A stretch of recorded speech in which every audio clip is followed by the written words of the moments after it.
Welcome to the AI Shift podcast. Today we are interviewing Dr. Bimlesh Thakur. Dr. Bimlesh Thakur, can you please introduce yourself? Hi Amar, thank you for having me. I am Dr. Bimlesh Thakur. I am Senior Consultant in Surgical Oncology and Robotic Surgery at Moolchand Healthcare. So Dr. Bimlesh Thakur, can you please walk me through how AI has entered your day-to-day work over the last few years? So as a surgical oncologist, AI has really penetrated every layer of my work, from clinical diagnosis to clinical workup, as well as in surgical planning. It has penetrated really well, and it helps me in organizing the pre-operative data and structure the best possible course of treatment for my patient. During surgical procedure, it helps me in augmenting the existing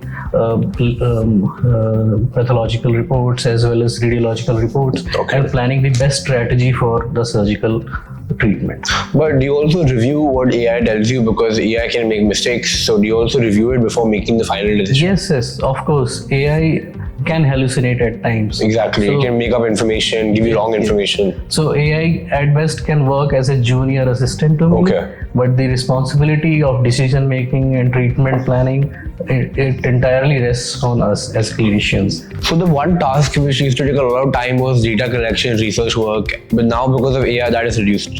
And that's made it more time efficient, saving you more time. So moving on to your profession, in cancer surgery, getting clean margins is everything obviously. How does Vercius help you with tumor margins and precision when removing cancer? So Vercius is an AI-enabled robotic system. Exactly. Which is an open platform system with a 3D vision and magnified view.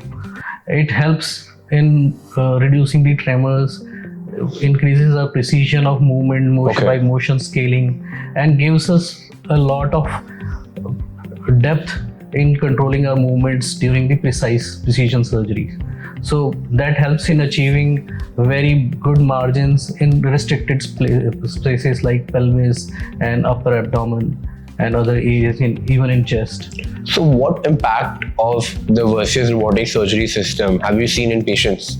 You can give in terms of like less pain, less swelling, like can you elaborate on that? Yes, the impact of surgery is judged by the patient-related outcomes. So immediately after surgery, patient experience less pain. They have small incisions. Vercius, as compared to other robotic systems, has only 5 millimeter incisions, small puncture wounds in the abdomen only, and which quite reduces the pain and helps in faster recovery of the patient. And with the enhanced 3D visualization, motion scaling, and tremor reduction, we achieve a very precise surgical outcome and good oncological results as well as. It translates into better post-operative rehabilitation as well as long-term survival of the patient. That's really great to know, because many patients in this time are worried about the use of AI, especially in the doctor's field. So what's one thing you wish people understood about the use of AI in your field which people do not understand right now? So I would like people to understand AI as just a servant to them, but not totally depend on them. Yes, because many people are scared about AI. Exactly. So how we can utilize AI in establishing a better communication between patient, doctor, as well as AI is we can understand it as a triad of these three systems, where patient can gather information through AI, whichever model they understand, to know which questions to ask to your treating consultant, and surgeons and clinicians can utilize AI to better explain the procedure as well as answer their questions in a more meaningful way. So in that way, AI really helps in improving the communication and understanding and shared decision making. So you wish people understood that AI is not taking over your job. It's only going to enhance and make your job more efficient, basically. Exactly. So, like learning something like Vercius, which you have not learned before, obviously, what was the learning curve like? How many months did you take? Who taught you? And how long did it take until you were comfortable with using this? surgery system? So as a surgical oncologist and robotic surgeon, I had a vast experience of surgical practice in open and laparoscopic surgeries. So as compared to robotic surgeries, laparoscopic surgeries have a very long curve. Exactly. So having that experience in hand helped me in achieving better skills at robotic surgery earlier, even though robotic surgery has a smaller curve of learning compared to laparoscopic surgery. So having an experience of open and laparoscopic surgery beforehand definitely helps you in acquiring these skills very early. Can you think of one task that used to take real time or effort, and how does AI change that now? So actually, as a surgical oncologist, I often get patients which require very complex oncological surgeries. Yes. So before planning every surgery, we review a lot of literature and we devise a specific plan pertaining to that particular patient, and that used to take a lot of time for us, reading a lot of papers, watching a lot of surgical videos, and writing down all these steps and applying for that particular patient. But with the application of AI, that thing has reduced a lot. And during surgery, we have AI enabled robotic surgery now.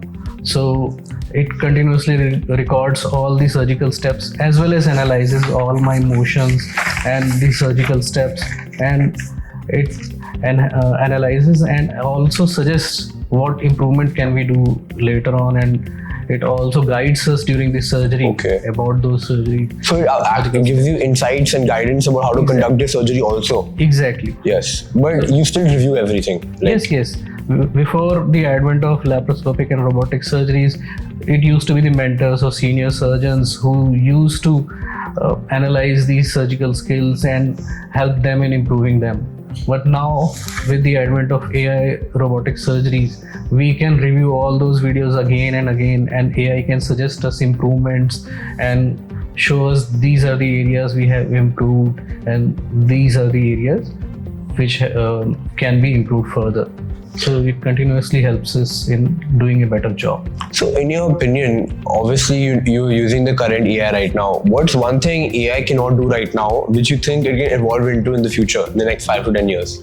So right now we are using AI models in various tasks, but as an independent task, like large language models we are using for data collection, and AI models in devising the CT reports, radiological reports, and pathological reports. But what I think will be the future of AI is use of multimodal AI.